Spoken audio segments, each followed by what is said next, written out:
নমস্কার, আমি সাধু বাবা। আবার আপনাদেরকে দু একটা কথা মনে হয়েছে একটু বলি। এই আমাদের সবথেকে বড় বেদনাদায়ক হলো দুঃখ কষ্ট। দুঃখ কষ্ট এই দূর করার উপায় কী? হ্যাঁ, এইটা যেন যেতেই যায় না, কোনো না কোনো দুঃখ থেকেই যায়, কোনো না কোনো কষ্ট আমরা পেয়েই থাকি। কখনো শারীরিক কষ্ট, কখনো মানসিক, হ্যাঁ, কখনো সাংসারিক। এইসব নানা রকম যারা সংসারী মানুষ তাদের তো নুনান্ত পান্তা পুরো এও এক জ্বালা। হ্যাঁ, এর জন্য দুঃখ।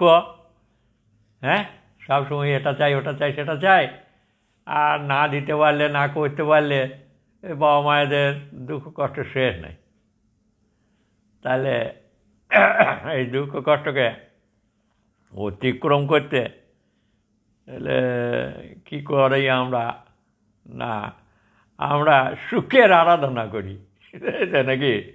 সুখের আরাধনা করি, পুজো পাঠ করি, মা অমুক দাও, মা তমুক দাও, মা এই দাও, ওই করো ওই করো, কত কি, কত ঠাকুরতলায় মাথা টোকাটুকি, হ্যাঁ, কত দুফোঁটা চোখের জল ফেলানো, তারপরে মন্দিরে পুজো পাঠ দিতে যাওয়া, হ্যাঁ, কত কি।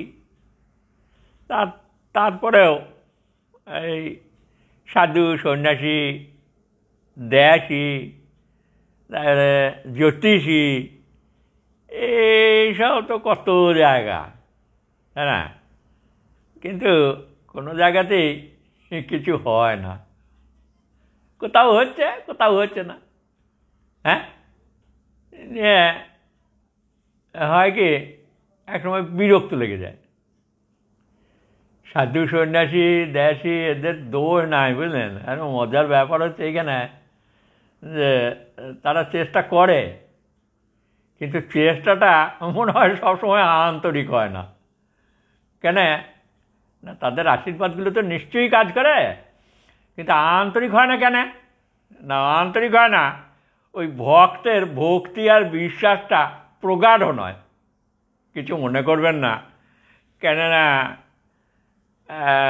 আমি হয়তো আশীর্বাদ করছি ভাবছি, হ্যাঁ, কিন্তু তাদের কি হয় না, নানান ঝামেলার মধ্যে থাকে তো সংসারী মানুষ, ভুলে যায় অতটা ভক্তির গভীরতা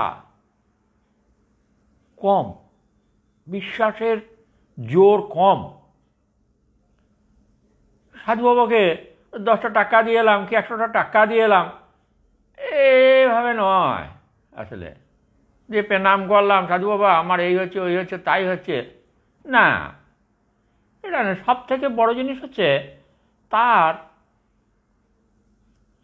ভক্তি এবং বিশ্বাস, এটা থাকতেই হবে। তবে কিন্তু সাধু সন্ন্যাসীরা দেশীরা কিছু করতে পারবে। হ্যাঁ, কেন হবে না? নিশ্চয়ই হবে। আগে তো ওবিডিয়েন্ট হতে হবে।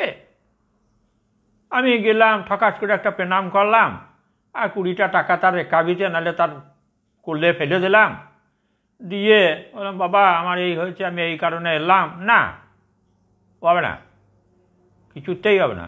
হয়তো সাধু বাবা কি বলবে না সন্ন্যাসী বলবে? ও বলবে না, বলে হ্যাঁ হ্যাঁ বাবা ঠিক আছে ঠিক আছে ঠিক আছে, আচ্ছা আচ্ছা ঠিক আছে, হ্যাঁ বাবা একটু দেখবেন, হ্যাঁ রে আমি আবার না দেখি। এইগুলো হলো ওপরকার ভাষা কথা। এই ভাষা কথায় কিছু হয় না। সাধু বাবা যদি 2 ফোঁটা চোখে জল ফেলে দেয় ঠাকুরের কাছে, ঈশ্বরের কাছে, এক মনে এক জ্ঞানে, তাহলে কি না হতে পারে। হ্যাঁ, একটা সামান্য একটা মানুষের কিছু সুবিধা অসুবিধা, না না না, আসলে ভক্তদের মধ্যে সেই ব্যাকুলতা থাকছে না, যার জন্যে যেটা প্রয়োজন সেটা মনে হয় খুব বেশি নয়। খুব বেশি হলে তো তার বলা, তার ভাব, চোখ মুখ দেখে বোঝা যাবে। হ্যাঁ, সেটা দেখে সাধু সন্ন্যাসীরা বুঝে যায়। যাই হোক, আপনি এদের কথা ছাড়ুন, সাধু সন্ন্যাসীর কথা, দেয়াসীর কথা এসব বাদ দিন। ও যেখানে যেমন সেখানে সেরকম হবে। দুঃখ কষ্টকে সর্বপ্রথম কোথাও না গিয়ে আপনি ওই শিক্ষক মনে করুন, যে দুঃখ কষ্টটা পেলে বেশ ভালো শেখা যায়। হ্যাঁ, হ্যাঁ, এটা কিন্তু সত্যি কথা, এটা আমিও স্বীকার করি, কারণ আমিও গাদা দুঃখ কষ্ট পেয়েছি। হ্যাঁ, আমি ওই ঠকে ঠকে এই জায়গায় এসে দাঁড়িয়েছি, বুঝলেন। কাজে দুঃখ কষ্ট কিন্তু মানুষকে সঠিক পথ ধরিয়ে দেয়। হ্যাঁ, এটা 100% সত্য। দুঃখ কষ্ট মানুষকে সঠিক পথে চালিত করে। চেষ্টা করুন, ধৈর্য সহ্য একটু রাখুন নিজের মধ্যে, আর কর্মপ্রচেষ্টাকে নিয়ে আগান।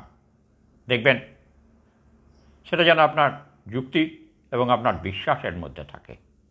একদিন দেখবেন দুঃখ কষ্ট দূর হয়ে গেছে, আপনি একটা সুন্দর জায়গা পেয়ে গেছেন। হ্যাঁ, দুঃখ কষ্ট বেশি দিন থাকে না গো, আমরা বলি, কারণ দুঃখ কষ্টকে আমরা যদি তাড়াবার চেষ্টা করি না, তাহলে অনায়াসই চলে যায়। একটু চেষ্টা করতে হবে, একটু নিজেকে একটু যুক্তি বুদ্ধির দ্বারা এই দুঃখ কষ্টকে দূর করতে হবে। এই যুগে দুঃখ কষ্টকে দূর করার জন্যে যে বিরাট কিছু কষ্ট তা নয়।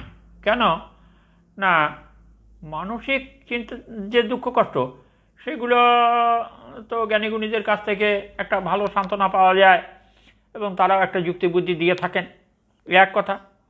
আর রোগবালাই এর জন্যে ধরুন আজকের দিনে অনেক হাসপাতাল, অনেক ডাক্তার এসব রয়েছে, যেখানে গেলে রোগবালাইগুলো সেরে যায়। তাহলে আপনি একটু চিন্তা ভাবনা করে দেখুন, আপনারা এই একটু সাহস, একটু ধৈর্য, একটু যুক্তি বুদ্ধি এবং কৌশল, হ্যাঁ, দুঃখ কষ্ট বলে চুপ করে ঘরে বসে না থেকে যদি এইগুলোকে হাতিয়ার করে যদি একটু একটু করে এগিয়ে যান, তাহলে দুঃখ কষ্ট আপনারা নিজেরাই দূর করতে পারবেন।